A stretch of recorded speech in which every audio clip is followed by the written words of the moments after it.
Assalamualaikum warahmatullahi wabarakatuh. Perkenalkan saya Alisha Azbirmadani dengan NIM 23003. Izin memulai. Baik, sekarang ini kita akan melakukan interpretasi pembacaan EKG yang abnormal. Pertama-tama kita lihat dulu identitas pasiennya, Tuan K, 52 tahun, dan waktu dan tanggalnya. Terus selanjutnya kita cek kalibrasinya. Di sini sudah ada 25 mm per S, dan untuk durasi untuk amplitudenya 10 mm per mv, dan kalau durasinya 25 mm per second. Nah, selanjutnya kita untuk menilai penempatan EKG-nya dari lead 1, 2, 3 ini defleksi positif. Kalau kita lihat yang AVR-nya negatif, dan dari V1 sampai V6-nya dari RS-nya ini normal atau sudah benar. Lalu kita cek regulasi jantungnya, bisa di lead 2 dari R to R, jaraknya sama, sekitar 4 kotak besar, itu reguler. Selanjutnya frekuensi denyut jantung kita bisa pakai yang besar, kotak besar atau kotak kecil. Kalau misalnya kotak kecil di sini sekitar tadi ada 4 kotak, berarti sekitar 20 kotak kecil dibagi 1500, jadi sekitar 75 kali per menit.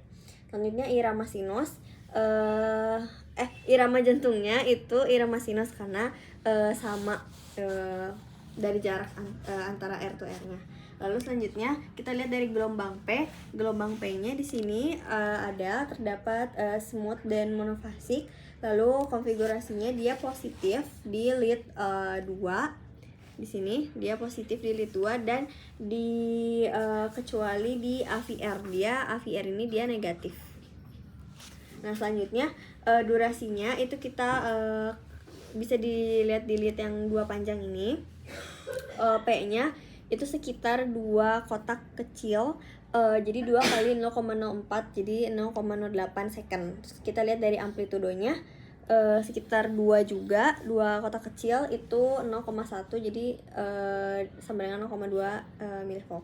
Lalu selanjutnya interval PR, kita lihat di 2 aja. Di sini sekitar 4 kotak kecil, berarti dikali 0,04, jadi 0,16 second. Selanjutnya kita lihat dari morfologi QRS. Untuk Q-nya di sini dia tidak ada Q patologis, jadi normal. Lalu selanjutnya gelombang R itu dia kita lihat dari V1 sampai V6 ini progresif. Ini kita lihat dari gelombang S-nya regresif, dari kecil ke dari besar. Selanjutnya kita menghitung amplitude gelombang QRS, di mana kita lihat dari sini sekitar 7 kotak kecil, berarti dikali 0,1 mV, jadi 0,7 mV. Selanjutnya untuk rasio RS, kalau di V1 itu sekitar 3/6, dan jadi itu masih normal, kurang dari 1 hasilnya. Lalu selanjutnya S di V1 atau di V2, lalu ditambah R V5 dan V6. Itu kalau di yang R itu 3 kotak kecil. Terus kalau misalnya yang S-nya itu sekitar 5 kotak kecil.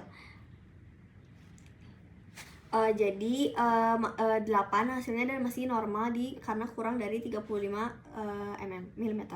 Selanjutnya untuk durasi kompleks QRS-nya itu durasinya 1 kotak kecil, jadi dikali 0,04, jadi hasilnya 0,04 second.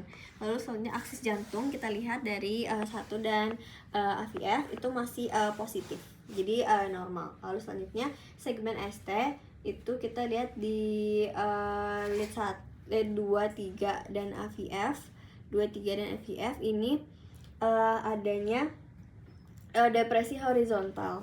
Mungkin bisa karena ada iskemik di dinding inferior. Lalu kita lihat juga di V1 sampai V6. Kita lihat di V1, V2, V3 sama V4 ini dia adanya elevasi.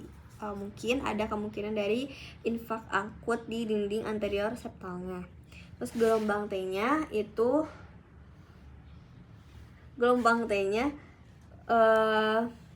sekitar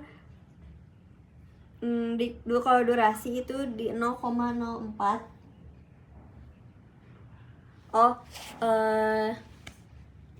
Sekitar 2, jadi dikali hasilnya 0,08 second.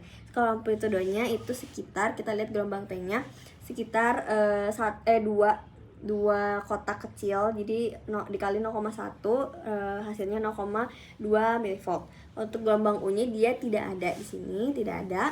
Lalu kita akan hitung interval QT. Kalau interval QT pakai yang akar QT per akar RR. Nah itu kita lihat QT-nya bisa di yang lead 2 panjang ini. Kalau QT-nya itu 10 kali 0,04. Nanti 0,4 per RR-nya itu 0,8. Hasilnya jadi nanti 0,44. Dia masih normal.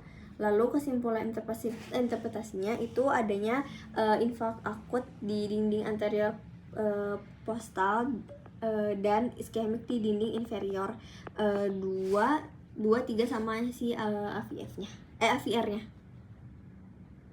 Mungkin sekian dari saya. Mohon maaf ya, sampai ketemu.